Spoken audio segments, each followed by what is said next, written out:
तो इन्होंने क्या किया, उस समय छोटे छोटे राजा थे, बहुत छोटे छोटे राजा, जमींदारों की जमींदारियां छीनी गई और छोटे छोटे जो राजा थे उनके राज्य खत्म किए गए और पूरा भारत को गणराज्य बनाया गया। क्या बनाया?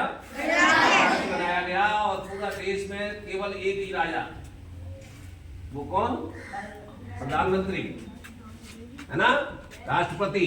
ये राजा नहीं थे, लेकिन प्रजा के द्वारा चुने गए थे।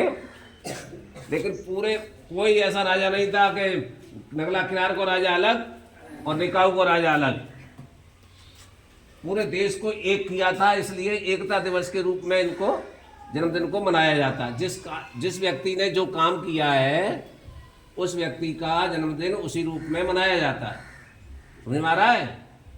तो ये बहुत बड़ा काम था। उस समय सैकड़ों हजारों की संख्या में भारत में छोटे छोटे राज्य थे, राजा थे। तो वो नहीं चाहते थे कि हम जो राजा तो राजा रहना चाहता है, वो मिलना नहीं चाहते थे। लेकिन इन्होंने अपनी शक्ति से, ताकत से इन सबको एक किया और एक भारत बनाया। इसलिए इनका जन्मदिन एकता दिवस के रूप में मनाया जाता है।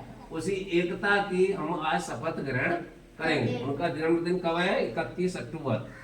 31 अक्टूबर, ठीक है। शपथ लेता हूँ कि मैं राष्ट्र की एकता,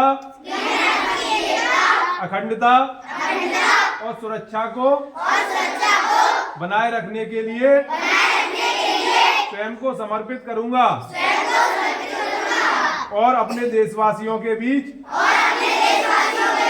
यह संदेश फैलाने का भी भरसक प्रयत्न करूंगा। मैं यह शपथ अपने देश की एकता की भावना से ले रहा हूं, जिसे सरदार वल्लभ भाई पटेल की दूरदर्शिता एवं कार्यों द्वारा संभव बनाया जा सका। मैं अपने देश की आंतरिक सुरक्षा